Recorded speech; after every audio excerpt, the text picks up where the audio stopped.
All right. Good morning, everybody. Thank you for joining us. We will have redshirt junior quarterback Fernando Mendoza here for you. We will start with Pat Forty and then go to Jake Trotter. Go ahead, Pat. All right. Thanks, Greg. Hi, Fernando. Thanks for the time today. My first question for you. You have a remarkable ability to look a camera in the eye when you are speaking and your general public speaking persona. I'm wondering how that came about. Yeah, well, I appreciate being on the Zoom, Mr. Forty. That is a great question. I would say that eye contact is something that my mom has instilled for me from a young age, and a lot of coaches have instilled for me in a young age. I was from youth football to middle school to high school. People have always told me you listen with your eyes, not your ears. And so whenever I would be taking a knee, the coach after practice, I'd be looking around like la di la di da. They would always be like, Fernando, look at me. So I would say that looking someone in the eyes not only shows importance, but it shows that you care about the time and care that you're being there. So that's something that I always try to reflect.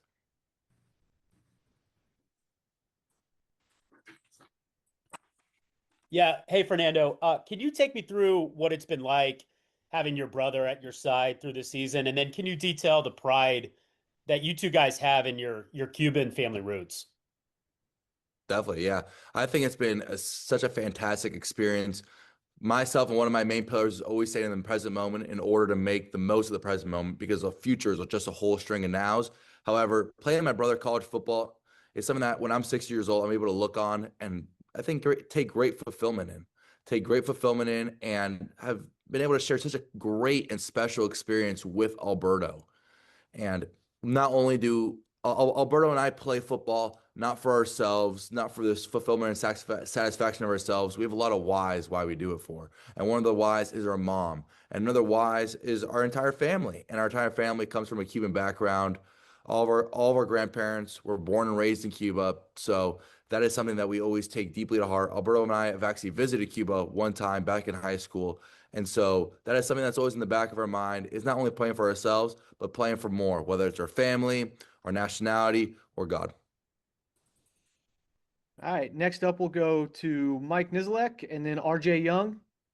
Yeah, Fernando, how have you I mean, the quarterback's in the spotlight all the time, no matter what, locally and everything, and your team, but how have you felt you've dealt with the national spotlight? Have you found it to be challenging at all as this has kind of picked up through the season? Yeah, I would love to sit here and lie to you and say that, it's been smooth. However, I would say it's a little challenging, but like any challenge, there's always an opportunity with it. There's always an opportunity to praise the Lord, to praise my teammates, to praise my coaches. So whenever the challenge presents itself, and I used like to see it as an opportunity. I like to see an opportunity to talk to all you wonderful folk. It's such a great opportunity to talk to the national media, local media, or whoever it is. So with the spotlight, and the spotlight, with the pressure of it, it comes a privilege. Like we are so blessed to be 11-0 at this point, and right now we're just focused on being 1-0. But like you said, there are some challenges, but it's honestly just a great opportunity to give the praise to other people around in this program that they deserve. Could you maybe share one of the challenges that you found?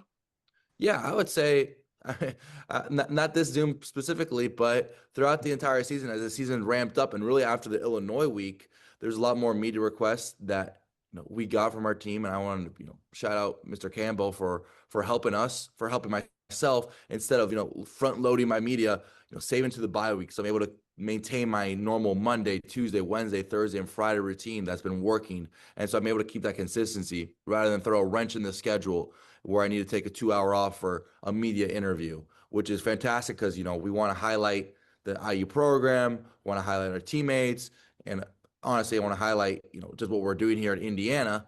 But I think it's great the schedule that we've had, and this Zoom itself, I think is a great representation of how we've dealt with those challenges and made the most out of our opportunities.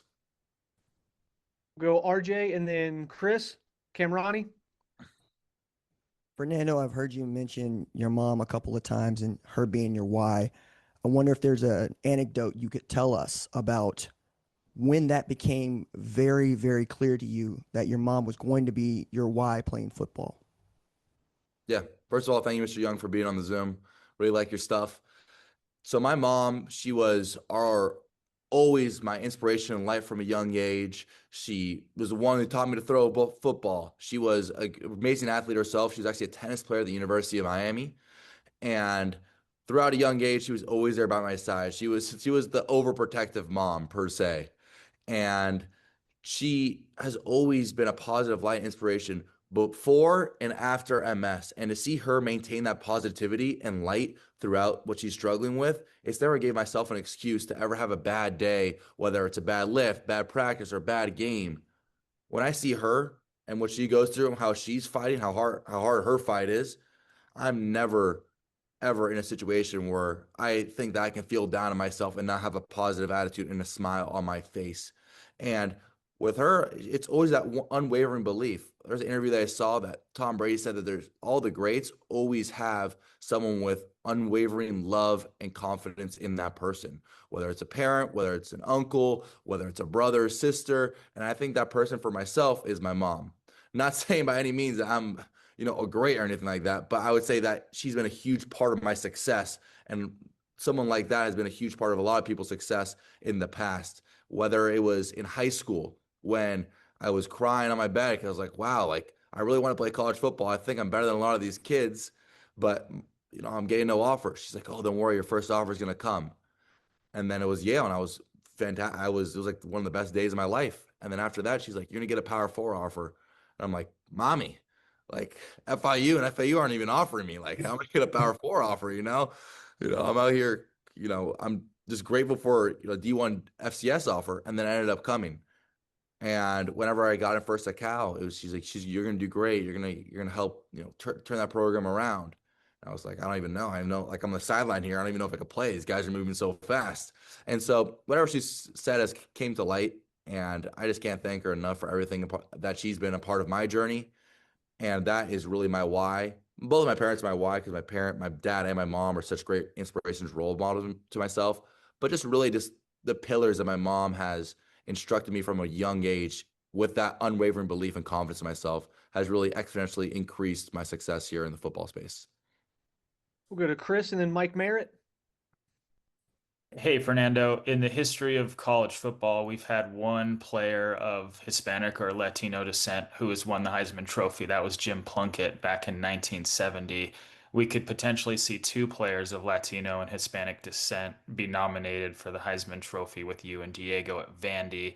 I guess I just wonder for you, what does that mean to be able to represent two communities in the sports realm that I think you could say are historically underrepresented from a football perspective? Yeah, I would say, first of all, it's such an honor. It is such an honor. I've seen a lot of Diego's stuff throughout his years when he was back at New Mexico State, and because he beat Auburn over there, and we played Auburn the next year. So I've watched his highlights before, and I've seen his amazing journey through Vandy, and to be able to have that opportunity and honor to be able to not only do something for yourself, but also to glorify it into a nationality and to put on for a larger audience is always such an honor and great opportunity. And that is something like we talked about before is my why. It's not only my family, it's the people around me, whether it's a program, my nationality, and then it's God. So I would say that it is such an honor to be able to have that privilege. However, I don't want to get too far ahead of myself. Right now, all my focus is on, in this present moment, the Zoom, and then overall this week, it's on Purdue. Although we have a bye week this week, it is still on Purdue because they are a great football team and organization there. So it would be an honor, but honestly, I can't control those things. I can't control who gets invited, who gets nominated, who wins. So right now, I'm just trying to make the most of my present moment and enjoy it while it is. We'll go Mike Merritt and then to Jawan Strader. Hi, Fernando. Thanks for doing this. I'm curious, you've talked in the past about why you picked Indiana in terms of Coach Cignetti. Why do you think it has worked so well between you two? Yeah. When I entered the transfer portal, it was a little bit of a whirlwind. There's a couple schools that I was heavily considering, and it was a really tough decision. It was a really tough decision not only to leave the University of California, Berkeley, but also to choose Indiana. And I would say a big part of that decision was my little brother, because he was able to tell me the good and the bad of Indiana while I was trying to figure out the good and the bad of these other schools. Not saying there's a lot of bad at these other schools or bad at Indiana, just the overall pros and cons of each situation there. I thought that the other schools were going to have fantastic teams and fantastic outlooks in the season. However, and that's what they sold me on. Coach Signetti, on the other hand, sold me on being the best Fernando Mendoza that I can become. That no matter what happens, that I'm going to become the best quarterback out of. If I have a crystal ball and I choose every single school, or if I can see my future at every single like school, I'd become the best quarterback. I don't know if we'd be the best team, but I would be the best quarterback. And at that point, that's all I can control. I can control as being the best Fernando Mendoza quarterback and character that I can become. And that's what really sold me because that was my reason for entering the transfer portal is wanting to develop, wanting to take that next step and that next growth. And so when he sold me on that, I knew that it was a done deal, especially with my brother being here and be able to help me so much with the offense, the lingo, the terminology, and also just the whole aura and space of Bloomington as well. I thought that it was a no-brainer, and it was, and so far it's been a good decision, but need to keep on proving that decision right. All right, we'll go to Juwan and then Jesus Ortiz.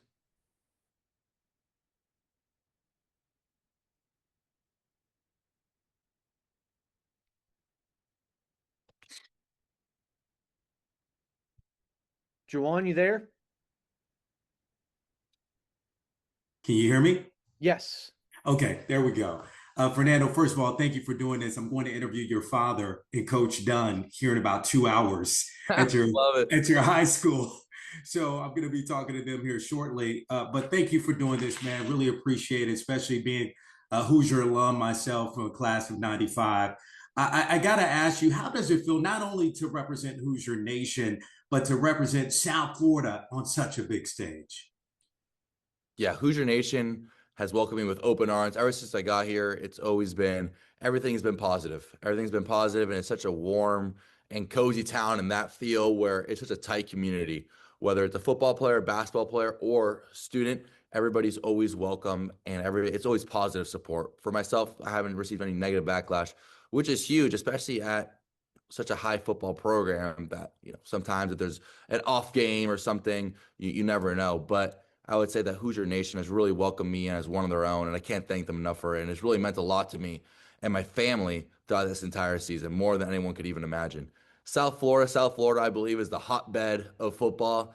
It is not only the best speed down there, I think it's the best overall high school football down there. Although a lot of people would say that Texas and California are up there, I believe in the quality of football in South Florida, and I think that's what helped me develop. When I went to college, the first thing a lot of people say is the game gets sped up. However, for me, it was only just a little bit of an increment because evidently most college players are better than high school players. But I would say that's because of my environment in South Florida. There's a lot of other states like Texas and California that I've had great players. However, for myself and the speed of the game, especially for the processing point of a quarterback, it has been so special for myself to be able to have those experiences playing against our corner, D'Angelo Pons, who's an All-American corner, playing against the Jeremiah Smith is, playing against all these different other players that have gone on and had fantastic success in their college and in the NFL careers in order as a quarterback to have that processing speed, to have that experience of, okay, I'm going to get got sometimes, but I need to bounce back and have some resiliency and to get them again and to order to come on top and have that win. And with such a great football program like Christopher Columbus football is, it's not only helped me become a better person, but it's also helped me become a great football player with the coaching that Coach Dunn and all the coaches over there has provided. We'll go to Very Jesus so. Ortiz and then Matt Weaver.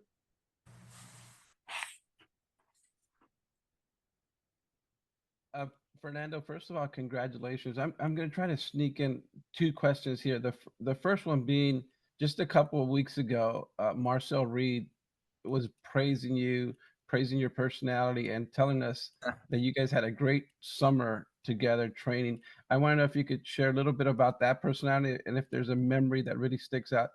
And secondly, if you could tell me what being Cuban means to you and in terms of likely having a chance of being the third Latino to win the Heisman Trophy.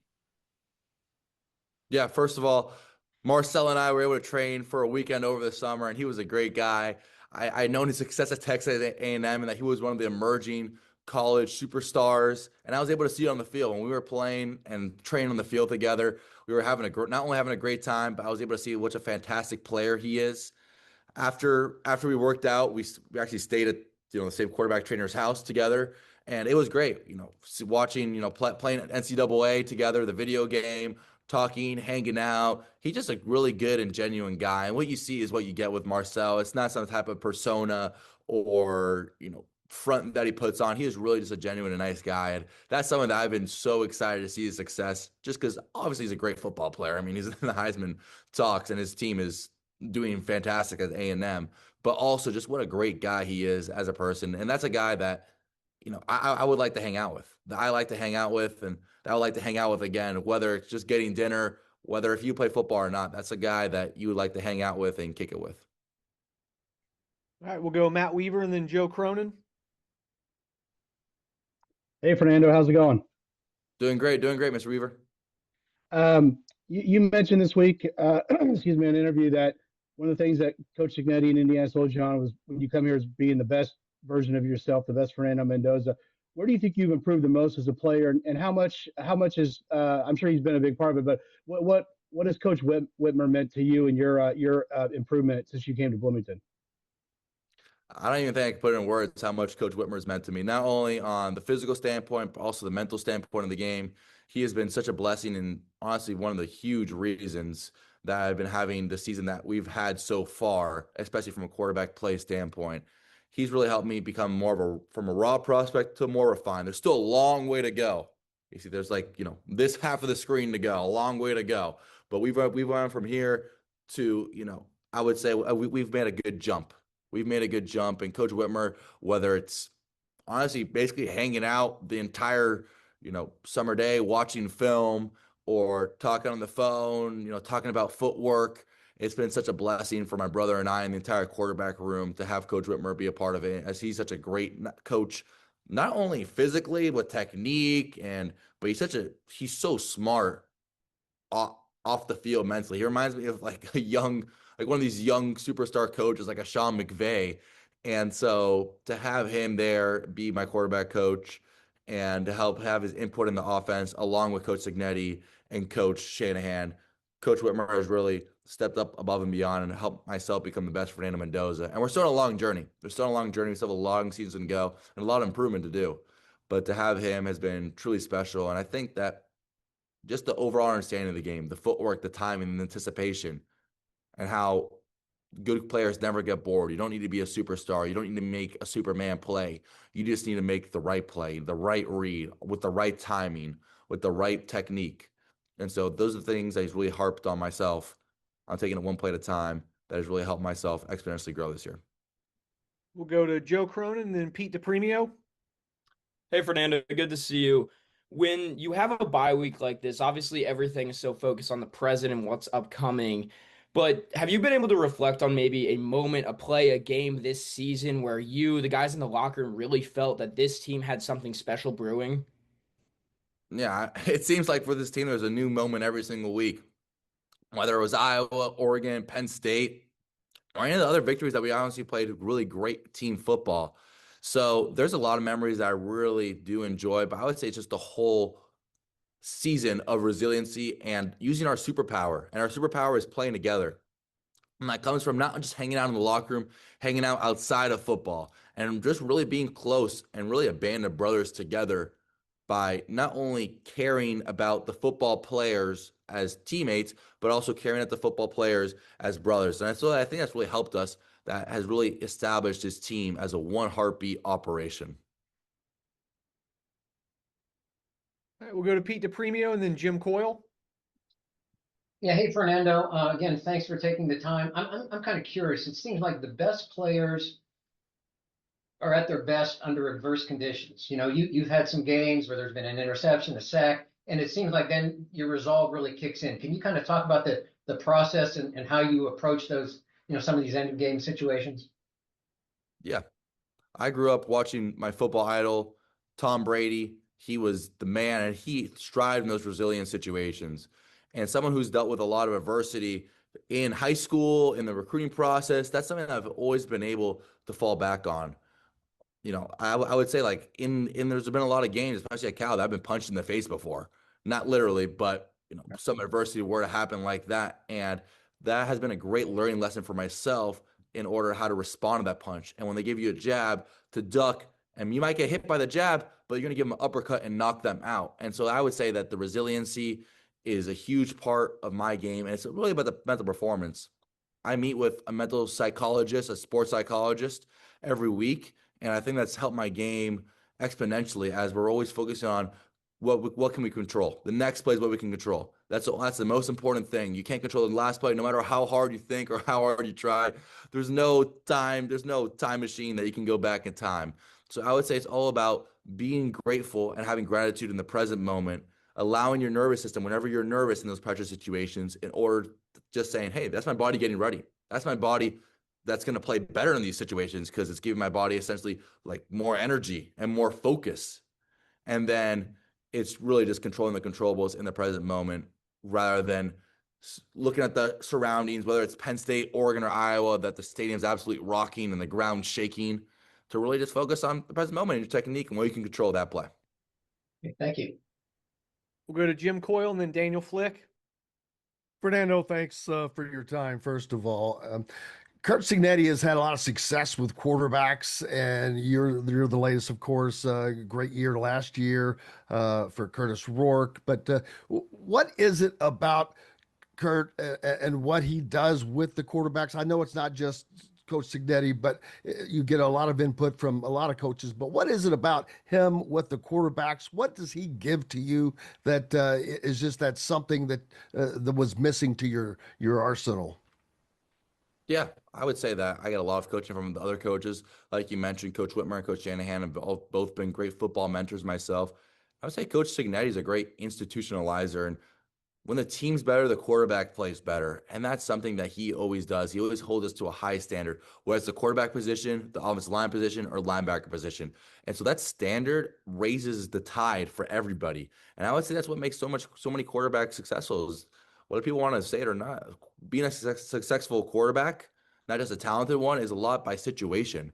And so the situation that Coach Cignetti has not only coached his quarterbacks into, but put his quarterback into, has made a lot of quarterbacks successful, such as myself.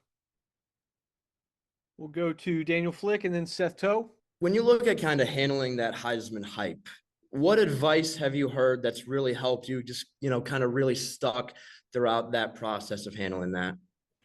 Yeah, I was able to talk to Matt Leinart a couple of weeks ago, and he's a Heisman Trophy winner, fantastic quarterback, and has a great TV personality.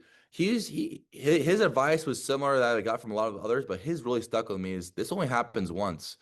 A lot of people, unless you're Tim Tebow, but a lot of people only go through this once and then they end up heading to the NFL or things happen. To just enjoy it, to take the present moment in. This is so special that although that you can kick it down the can down the road, that what an honor it is and how grateful and just giving all the glory to God. How great it is that I'm in this situation and that you're in this situation.